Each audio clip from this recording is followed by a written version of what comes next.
Is there a single absolute truth, or is truth relative, shifting like sand? This question has echoed through humanity for centuries. We cling to our beliefs, convinced we are right and others are wrong. This belief, however, is the root of much suffering. When we believe I am right, you are wrong, we create separation. We build walls between ourselves and others. This separation breeds conflict. It fuels arguments in our personal lives and ignites wars between nations. Consider the endless debates on politics, religion, and even everyday matters. Each side is convinced of its own righteousness, blind to the possibility of another truth. This rigidity closes us off from understanding and connection. The need to be right is a trap. It keeps us tethered to our limited perspectives, preventing us from experiencing the world with an open heart and mind. Why are we so attached to being right? The answer lies within the ego. The ego is the part of us that identifies with our thoughts, beliefs, and opinions. It craves validation and fears being wrong. When we believe our thoughts are the absolute truth, we empower the ego. It thrives on this sense of separation and superiority. This is why arguments often escalate, with each person becoming more entrenched in their own rightness. The ego tells us we must defend our beliefs at all costs. It whispers that being wrong is a sign of weakness. This fear of being wrong prevents us from questioning our beliefs and considering alternative perspectives. To break free from the illusion of right and wrong, we must begin by quieting the ego. This requires us to detach from our thoughts and observe them without judgment.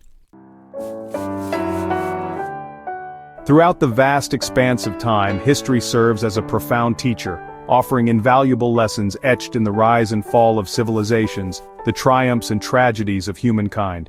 History is replete with examples of the inherent dangers of clinging to a single unwavering belief, of embracing a single absolute truth without question. When individuals or groups become convinced, often through indoctrination or fervent belief, that they alone possess the ultimate truth, the definitive answer to life's complexities, it often leads to oppression, the suppression of dissenting voices, and ultimately, to violence and conflict. Consider the Crusades, a series of religious wars in the Middle Ages, fueled by the unwavering belief that Christianity was the one true faith, and that it was their divine duty to spread it, by force if necessary. Countless lives were lost, families torn apart, and entire civilizations ravaged in the name of this perceived truth, a truth that justified unspeakable acts of brutality. Centuries later, as humanity continued its relentless march through time, the Khmer Rouge in Cambodia, under the iron fist of Pol Pot's regime, imposed their radical and twisted ideology with brutal force, silencing any opposition and crushing individual freedoms, leading to the deaths of millions of innocent people, victims of a regime blinded by its own self-righteousness. These tragic events, etched in the annals of history, serve as stark reminders and demonstrate how the unwavering belief in a single, absolute truth, devoid of nuance and critical thinking, can be twisted and manipulated by those in power, used as a tool to serve their own agendas, often fueled by fear, a desire for control, and the suppression of dissent. When we cling to our beliefs too tightly, refusing to consider alternative perspectives, we risk becoming blind to the shared humanity of others, building walls of division instead of bridges of understanding. Therefore, it is crucial to remember, to constantly remind ourselves, that our individual perspectives, no matter how deeply held or passionately defended, are ultimately just that, perspectives, limited by our own experiences and biases. They are not, and can never be, the absolute and unyielding truth. You know, we often seek absolute truth in ideologies, rules, and stories. We cling to religious doctrines, political manifestos, and cultural narratives, hoping to find a solid foundation for our beliefs. But the truth cannot be confined to words or concepts. Just as a map is not the territory it represents, thoughts are not the reality they point to. The Buddha famously said, "The finger pointing to the moon is not the moon." In other words, our thoughts and beliefs are merely pointers, directing us towards something beyond themselves. To mistake the finger for the moon is to miss the true essence of what is being revealed. True understanding comes not from blindly accepting doctrines, but from cultivating inner stillness and observing the world with clarity and compassion. Religions, at their core, offer teachings and practices that aim to guide us towards a deeper truth. However, like any tool, religion can be used for good or ill.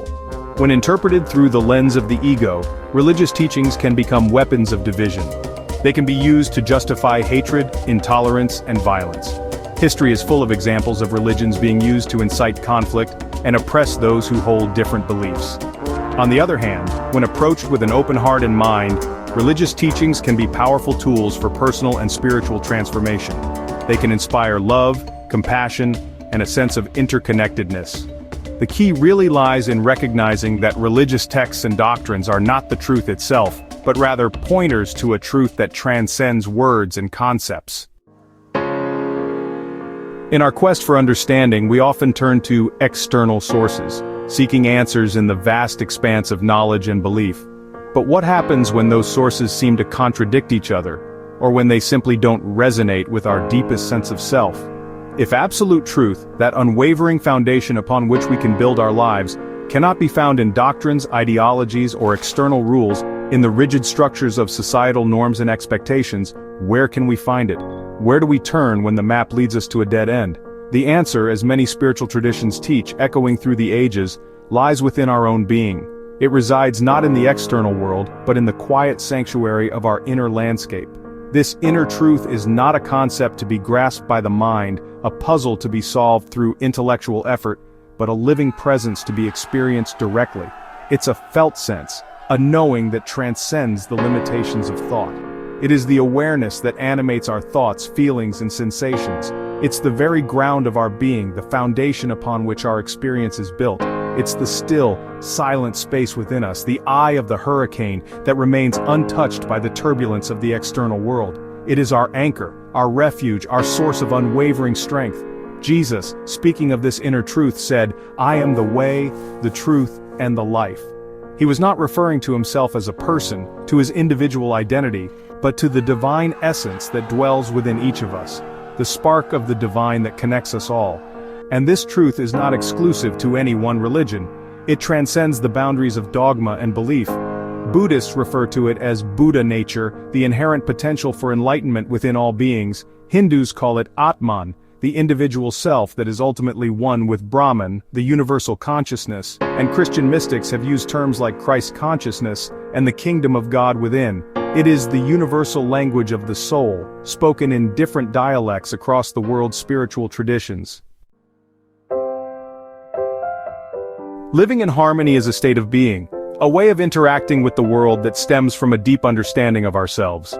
When we connect with the truth within, when we truly understand our own nature, our actions naturally flow from a place of love, a place of genuine care and concern for others.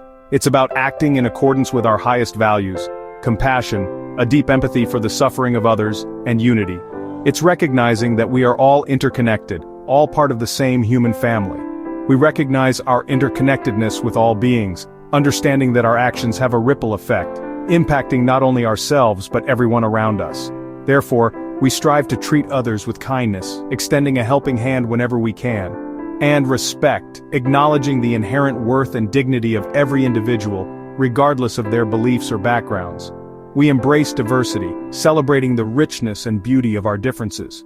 This does not mean, however, that we abandon all structure, that rules and laws are unnecessary. For those who are not yet in touch with their inner truth, who haven't yet cultivated that inner compass, external guidelines are essential, providing a framework for ethical behavior. They are crucial for maintaining order and harmony in society, ensuring that everyone is treated fairly and justly. St. Augustine captured this beautifully when he said, offering a profound insight into the nature of love and freedom, "Love and do what you will." When love is our guiding principle, when it's the foundation upon which we build our lives, our actions naturally align with the highest good.